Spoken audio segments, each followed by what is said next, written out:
ناظرین، جنگ اب صرف ہتھیاروں اور میدان تک محدود نہیں رہی، بلکہ اب یہ ذہنوں، سوشل میڈیا اور مصنوعی ذہانت کے ذریعے بھی لڑی جا رہی ہے۔ امریکہ میں اسرائیل کی جانب سے $45 ملین کی خفیہ سائبر مہم کا انکشاف ہوا۔ دوسری جانب اردن میں امریکی فوجی اڈوں پر مسلسل ایرانی حملوں نے مشرق وسطیٰ میں خطرے کی گھنٹی بجا دی ہے، جبکہ نیو یارک کے میئر نے اسرائیلی وزیر اعظم نیتن یاہو کو گرفتار کرنے کا اشارہ کر دیا، جس سے عالمی سیاست میں ایک نیا بوچھال کھڑا ہو گیا ہے۔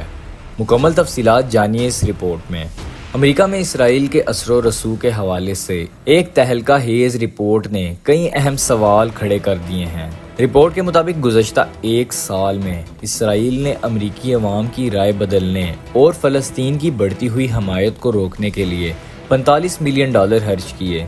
اس مقصد کے لیے 6 مختلف کمپنیوں کی خدمات لی گئیں۔ اسپارک نامی کمپنی کو $6.5 ملین ادا کیے گئے، جس نے فرینڈز فار پیس کے نام سے امریکی شہریوں کو آرٹیفیشل انٹیلیجنس سے تیار کردہ پیغامات بھیجے تاکہ ان کی سوچ کو خاص سمت دی جا سکے۔ اس مہم میں سابق امریکی صدر ڈونلڈ ٹرمپ کی انتخابی مہم سے وابستہ رہنے والے بریڈ پارسیکل کی کمپنی کلارک ٹاور ایکس کو بھی شامل کیا گیا۔ اس تنظیم نے خاص طور پر امریکہ کے مسیحی طلبہ اور چرچ جانے والے افراد کو ہدف بنایا تاکہ اسرائیل کے لیے ہمدردی پیدا کی جا سکے۔ یہ انکشافات ثابت کرتے ہیں کہ آج کی دنیا میں معلومات اور ٹیکنالوجی سب سے بڑی طاقت بن چکی ہے۔ دوسری جانب میدان جنگ میں حالات انتہائی کشیدہ ہو چکے ہیں۔ اردن میں موجود امریکی فوجی اڈے اب براہ راست ایرانی حملوں کی زد میں ہیں۔ صرف 5 دن کے اندر 4 بڑے حملوں نے واضح کر دیا ہے کہ جنگ اب ایران اور امریکہ کی بیان بازی سے نکل کر اردن تک پہنچ چکی ہے۔ پہلا بڑا حملہ کنگ فیصل ایئر بیس پر ہوا، جس کے بعد مشرقی اردن کے اڈے پر بلیک ہاک ہیلی کاپٹرز کو نشانہ بنایا گیا۔ سب سے زیادہ تباہی الزرق ایئر بیس پر ہوئی ہے، جس پر 2 مرتبہ حملہ کیا گیا۔ ان حملوں میں 2 امریکی فوجی ہلاک اور درجنوں زخمی ہوئے۔ ایرانی فوج اور پاسدار انقلاب نے ان حملوں کی ذمہ داری قبول کرتے ہوئے دعویٰ کیا ہے کہ انہوں نے امریکی طیاروں اور جنگی جہازوں کی پناہ گاہوں کو نشانہ بنایا ہے۔ اس صورتحال کے بعد ڈونلڈ ٹرمپ نے ایران کے اہم انفراسٹرکچر پر مزید سخت حملے کا اشارہ کیا ہے۔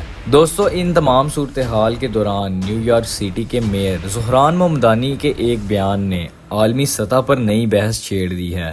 انہوں نے واضح الفاظ میں کہا ہے کہ اسرائیلی وزیر اعظم نیتن یاہو جنگی جرائم کے مجرم ہیں، اور اگر وہ ستمبر میں اقوام متحدہ کے اجلاس کے لیے نیو یارک آئے تو ان کی گرفتاری کے قانونی امکانات کا جائزہ لیا جائے گا۔ یاد رہے کہ عالمی فوجداری عدالت پہلے ہی نیتن یاہو کے خلاف گرفتاری کے وارنٹ جاری کر چکی ہے۔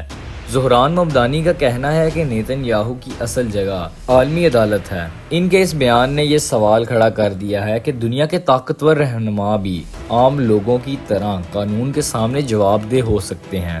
اب دیکھنا یہ ہے کہ ستمبر میں اقوام متحدہ کے اجلاس میں کیا امریکی حکام عالمی قانون کا ساتھ دیں گے۔ اردن میں بڑھتے ہوئے حملے، AI کے ذریعے ذہنوں کو کنٹرول کرنے کی عالمی جنگ اور نیتن یاہو کی گرفتاری کے ممکنہ معاملے پر آپ دوستوں کی رائے کیا کہتی ہے؟ کمنٹ سیکشن میں ضرور بتائیے گا، اور مزید اپڈیٹس کے لیے سٹیزن نیوز کو فالو کر لیں۔